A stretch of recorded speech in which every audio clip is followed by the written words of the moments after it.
എല്ലാവർക്കും നമസ്കാരം. തൃശ്ശൂർ ജില്ലയിലെ കുന്നംകുളം പോലീസ് സ്റ്റേഷനിൽ ഒരു യുവാവ് അനുഭവിക്കേണ്ടി വന്ന മാനസിക ശാരീരിക പീഡനങ്ങളുടെ വാർത്ത കേട്ടുകൊണ്ടാണ് ഇന്നലെ കേരളം ഉറങ്ങിയതും ഇന്ന് എഴുന്നേറ്റതും. തൃശ്ശൂർ ജില്ലയിലെ സുജിത്ത് എന്ന ചെറുപ്പക്കാരൻ അനുഭവിക്കേണ്ടി വന്ന പീഡനങ്ങൾ മനുഷ്യ മനസാക്ഷിയെ മരവിപ്പിക്കുന്ന തരത്തിലുള്ള അതിക്രൂരമായ മർദ്ദനമുറകളാണ് ആ പോലീസ് സ്റ്റേഷനിൽ ആ ചെറുപ്പക്കാരൻ അനുഭവിക്കേണ്ടി വന്നത്. ഒരു മനസാക്ഷിയും ഇല്ലാതെ വരുന്നവനും പോകുന്നവനുമെല്ലാം ആ ചെറുപ്പക്കാരനെ അടിക്കുകയും ഇടിക്കുകയും ചെയ്യുന്ന അതിനിന്ദമായ കാഴ്ച ഏതൊരു കേരളീയനെ സംബന്ധിച്ചിടത്തോളം, മനസാക്ഷിയുള്ള ആരെ സംബന്ധിച്ചിടത്തോളം വേദന നിറഞ്ഞ ഒരു ചിത്രമാണ് ആ ചെറുപ്പക്കാരൻ്റേത്. എന്താണ് ആ ചെറുപ്പക്കാരൻ ചെയ്ത കുറ്റം? അവൻ ഏതെങ്കിലും പീഡന കേസിലെയോ കൊലപാതക കേസിലെയോ പ്രതിയോ, അല്ലെ പിടിച്ചുപറി, കഞ്ചാവ്, MDMA ഈ കേസുകളിലെ പ്രതിയോ ഒന്നുമല്ല. ഒരു ഉത്സവകാലത്ത് 3-4 ചെറുപ്പക്കാരെ ഈ SI തെറി പറയുന്ന കണ്ടപ്പോഴത്തേക്കും, ചീത്ത വിളിക്കുന്ന കണ്ടപ്പോഴത്തേക്കും അതിൽ ഇടപെടുകയും എന്തിനാണ് ഇവരെ ചീത്ത വിളിക്കുന്നത് എന്ന് ചോദിക്കുകയും ചെയ്തതിൻ്റെ പേരിൽ ആ 4 പേരെ ഒഴിവാക്കി ഇവനെ ജീപ്പിലിട്ട് ഇടിച്ചു കയറ്റി കൊണ്ടുവരികയും അവനെ പോലീസ് സ്റ്റേഷനിലിട്ട് മർദ്ദിക്കുകയും ചെയ്യുന്ന ഭയാനകമായ കാഴ്ച. എന്തൊരു ലോകമാണിത്! എന്തൊരു ലോകക്രമമാണ്! എന്ത് ലോ ആൻഡ് ഓർഡറാണ്!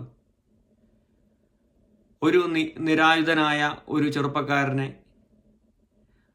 ശരീരത്തിൽ യൂണിഫോം ഉണ്ട് എന്ന കാരണത്താൽ ഈ കാപാലികർ നടത്തിയ അതിക്രൂരമായ നരവേട്ട ഒരിക്കലും സഹിക്കാനോ ക്ഷമിക്കാനോ പറ്റുന്ന ഒരു കാര്യമല്ല. ജാതിയോ മതമോ വർഗമോ വർണ്ണമോ ഒന്നും ഇതിനകത്ത് തിരയേണ്ട ആവശ്യമില്ല. രാഷ്ട്രീയം തിരയേണ്ട ആവശ്യമില്ല. അവൻ ഏത് രാഷ്ട്രീയക്കാരനായിക്കോട്ടെ, കോൺഗ്രസ്സുകാരനായിക്കോട്ടെ, കമ്മ്യൂണിസ്റ്റുകാരനായിക്കോട്ടെ, BJPക്കാരനായിക്കോട്ടെ, രാഷ്ട്രീയമില്ലാത്തവനായിക്കോട്ടെ, ആരുമായിക്കൊള്ളട്ടെ, അവനൊരു മനുഷ്യനാണ് എന്നൊരു പരിഗണന പോലും കൊടുക്കാതെ, ഒരു മനുഷ്യൻ്റെതായ ഒരു അവകാശങ്ങളും അവന് കൊടുക്കാതെ അതിക്രൂരമായി മർദ്ദിക്കുന്ന ദയനീയമായ ആ ചെറുപ്പക്കാരൻ്റെ നിൽപ്പ് കൈകൂപ്പി പറയുന്നുണ്ട്, ഞാനൊരു തെറ്റും ചെയ്തിട്ടില്ലെന്ന്. അവനൊരു ശാന്തിക്കാരനാണ്. ആ ശാന്തിക്കാരനെ നമുക്കറിയാം. ഈ ശാന്തിക്കാരുടെ കാര്യങ്ങളൊക്കെ നമുക്കറിയാം. അവരൊരു പൊതുവേ ഒരു പാവം പിടിച്ച ആൾക്കാരാണ് ഈ ശാന്തിക്കാർ. ആ പാവം പിടിച്ചവനെ തിരിച്ചടിക്കത്തില്ല എന്ന കാരണത്താൽ അതിക്രൂരമായി ഉപദ്രവിച്ച, അവൻ്റെ പേര് പോലും പറയാൻ ഞാൻ ആഗ്രഹിക്കുന്നില്ല, 4 പോലീസുകാർ. ഇവനൊക്കെ ആ സർവീസിൽ തന്നെ ഇപ്പോഴും ഉണ്ട് എന്നുള്ളതാണ് നമ്മുടെ ഭരണത്തിൻ്റെ മികവ്. ഇത് ഈ വാർത്തയറിഞ്ഞ് ഇപ്പോൾ 24 മണിക്കൂർ കഴിഞ്ഞിരിക്കുന്നു. ഇപ്പോഴും അവർക്കെതിരെ ഒരു അന്വേഷണം പോലും ഇതുവരെ പ്രഖ്യാപിച്ചിട്ടില്ല. നേരത്തെ അന്വേഷണം ഉണ്ടായിരുന്നു, അതിനകത്ത് അവർക്ക് ശിക്ഷ കിട്ടിയിട്ടുണ്ട് എന്നൊക്കെയാണ് ഓരോരുത്തരും അധികാരികൾ പറയുന്നത്. പക്ഷെ ഇത്രയൊക്കെ ശിക്ഷയേ ഉള്ളോ? ഒരു ചെറുപ്പക്കാരനെ വെറുതെ അടിച്ച് അവൻ്റെ കർണപടം പൊട്ടിച്ചിട്ട് ഇത്ര ശിക്ഷയേ ഉള്ളോ? ഇതാണോ നമ്മുടെ നിയമം എന്നൊക്കെ സാധാരണക്കാരൻ ചിന്തിച്ചാൽ അതിന് അതിശയോക്തിയുണ്ടോ? ഇനി ആ ചെറുപ്പക്കാരൻ ഏത് നിയമത്തിൻ്റെ വഴിയിൽ പോയാലും, ഏത് കോടതിയിൽ പോയാലും അവന് നീതി കിട്ടും എന്ന് നിങ്ങളോ ഞാനോ പ്രതീക്ഷിക്കുന്നുണ്ടോ? ഒരിക്കലും കിട്ടുകയില്ല.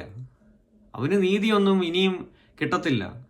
കുറേ ദൂരം ഇങ്ങനെ നടക്കാം എന്ന് മാത്രം, കോടതി ഇറങ്ങി നടക്കാം. കാരണം ഈയിടെയാണ് ഒരു ചെറുപ്പക്കാരനെ ഉരുട്ടിക്കൊന്ന ഒരു കൊലപാതക കേസിൽ കോടതി എല്ലാ പ്രതികളെയും വെറുതെ വിട്ടത് നമ്മൾ ഈ കഴിഞ്ഞ ആഴ്ചയാണ് വായിച്ചത്. CBI കോടതി ഈ 4 ആൾക്കാരും കുറ്റക്കാരാണെന്ന് കണ്ടെത്തുകയും 2 പേർക്ക് വധശിക്ഷ വിധിക്കുകയും ചെയ്ത കേസിലാണ് ഈ 4 പേരും കുറ്റക്കാരല്ല എന്ന് ഹൈക്കോടതി വിധിച്ചതും അവർ വെറുതെ ഇറങ്ങിപ്പോയതും. ഒരു പാവം പിടിച്ച ഒരു വയോധികയായ അമ്മയുടെ ഒരു മകൻ, അവൻ എന്തു കുറ്റം ചെയ്തിട്ടുണ്ടെങ്കിലും അവനെ ഉരുട്ടിക്കൊന്നതാണ്. അല്ലാതെ അവൻ നേരെ സ്റ്റേഷനിലോട്ട് ചെന്ന് നിന്നിട്ട് തന്നെ ഉരുണ്ട് മരിക്കുകയല്ലായിരുന്നു.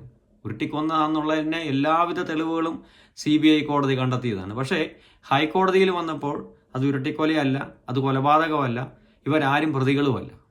ഇതേപോലെ തന്നെയല്ലേ ഇതും സംഭവിക്കാൻ പോകുന്നത്. ഈ ചെറുപ്പക്കാരൻ ഇനി കോടതിയിലോട്ട് ചെന്ന് കഴിയുമ്പോഴത്തേക്കും കോടതിയിൽ വാദങ്ങളാകും ആരംഭിക്കും. സാക്ഷികൾ വേണം.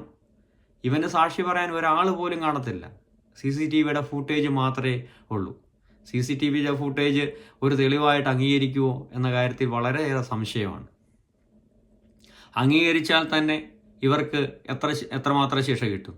ആ ചെറുപ്പക്കാരൻ അനുഭവിച്ച വേദനയുടെ 100-ൽ 1 അംശം ഈ കാപാലികന്മാർക്ക് ശിക്ഷയായിട്ട് കിട്ടുമോ?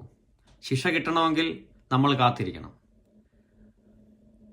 കല്യാണം കഴിക്കാത്ത ആൾക്കാരാണ് ഇവരെങ്കിൽ, ഇവരൊക്കെ കല്യാണം കഴിച്ച് ഉണ്ടാകുന്ന കുഞ്ഞുങ്ങളൊക്കെ ഒന്നെങ്കിൽ ഇനിയും കല്യാണം കഴിച്ച് ഇവന്മാർക്ക് പിള്ളേരുണ്ടെങ്കിൽ ഒരു 18 ഒരു 19 വയസ്സിന് മുമ്പ് ഇവന്മാരുടെ പിള്ളേരെല്ലാം ബൈക്ക് എടുക്കും.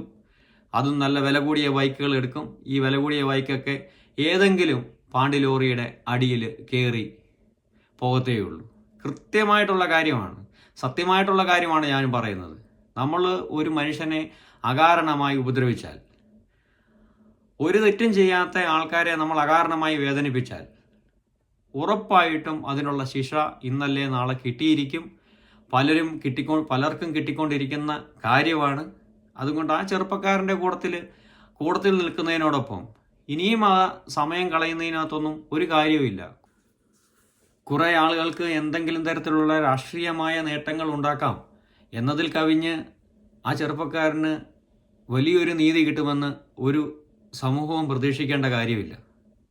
അങ്ങനെയാണ് നമ്മുടെ നീതിയും നീതി നിർവഹണവും ഒക്കെ പോകുന്നത്. കാലം കാത്തുവെച്ചിട്ടുണ്ട് ആ കാപാലികന്മാർക്കുള്ള നീതി. അത് ഞാൻ മുമ്പ് പറഞ്ഞ പോലെ തന്നെ അത് എല്ലാവരും ഒരുമിച്ച് മരിക്കത്തില്ലല്ലോ. നമുക്ക് കാത്തിരുന്ന് കാണാം. എന്താണേലും വളരെ നാണക്കേടായിപ്പോയി ഈ പൊതുസമൂഹത്തിൽ ഇത്രയേറെ ഡെവലപ്ഡായ ഒരു സമൂഹം, ഇത്ര ഡെവലപ്ഡായ ഒരു ജനസമൂഹം വസിക്കുന്ന ഈ കാലഘട്ടത്തിൽ ഇതുപോലെ ക്രൂരമായ പ്രവർത്തികൾ, വളരെയേറെ നാണക്കേടുണ്ടാക്കുന്ന പ്രവർത്തികളാണ്. ഒരു ചെറുപ്പക്കാരനെ വെറുതെ കൊണ്ടുപോയി തല്ലിച്ചയക്കുക, അത് വരുന്നവനും പോകുന്നവനും എല്ലാം അവൻ്റെ നെഞ്ചത്തോട്ട് കുതിര കയറുക. എന്തെങ്കിലും കാരണമുണ്ടെങ്കിൽ പിന്നെയും സമ്മതിക്കാം. അവൻ ഏതെങ്കിലും തരത്തിലുള്ള ബലാത്സംഗ കേസിൽ പ്രതിയോ അല്ലെങ്കിൽ അവൻ ആരെയും കൊന്നിട്ടോ ഒക്കെ ചെന്നിട്ടാണെങ്കിൽ നിങ്ങൾ ഈ കാണിക്കുന്നതിന് ഒരു അന്തസ്സുണ്ടായിരുന്നു. ഇതൊരു തെറ്റും ചെയ്യാത്ത ഒരു ശാന്തിക്കാരനായ ഒരു നിഷ്കളങ്കനായ ഒരു ചെറുപ്പക്കാരനെ പിടിച്ചുകൊണ്ടുപോയി വരുന്നവനും പോകുന്നവനുമെല്ലാം അവൻ്റെ നെഞ്ചത്ത് പഞ്ചുമാർക്ക് പതിപ്പിച്ചിട്ട് പോയത് വളരെയേറെ മോശമാണ്. പൊതുസമൂഹത്തിന് വളരെ നാണക്കേടുണ്ടാക്കുന്ന ഒരു കാര്യമാണ്. ഈ ആളുകൾ ആ പദവിയിൽ ഇരിക്കാൻ യോഗ്യരല്ല എന്ന് ഉള്ളത് തന്നെയല്ല, ഇവന്മാരെ ഒന്നും ഈ ലോകത്തിന് ആവശ്യമില്ലാത്ത ആൾക്കാരാണ്. ഈ ഭൂമിക്ക് ആവശ്യമില്ലാത്ത 4 ജന്തുക്കളാണ് ഈ 4 പോലീസുകാർ. അവനെ ആക്രമിച്ച ഈ 4 പോലീസുകാർ. ഇവനൊന്നും ഈ ഭൂമിക്ക് തന്നെ ബാധ്യതയാണ്. ആ ബാധ്യത ഒന്നെങ്കിൽ ജനം മാറ്റിയെടുക്കും, അല്ലെങ്കിൽ പ്രകൃതി മാറ്റിയെടുക്കും. ഇല്ലെങ്കിൽ ഇത് രണ്ടും സംഭവിച്ചില്ലെങ്കിൽ ഞാൻ പറഞ്ഞ പോലെ തന്നെ ഇവന്മാരുടെ ജീവിത കാലഘട്ടത്തിൽ ഇവർ എന്നും ദുഃഖിച്ചിരിക്കുന്ന കാഴ്ചകൾ കാണാനായിട്ട് നമുക്ക് സാധിക്കുകയും ചെയ്യും. നന്ദി, നമസ്കാരം.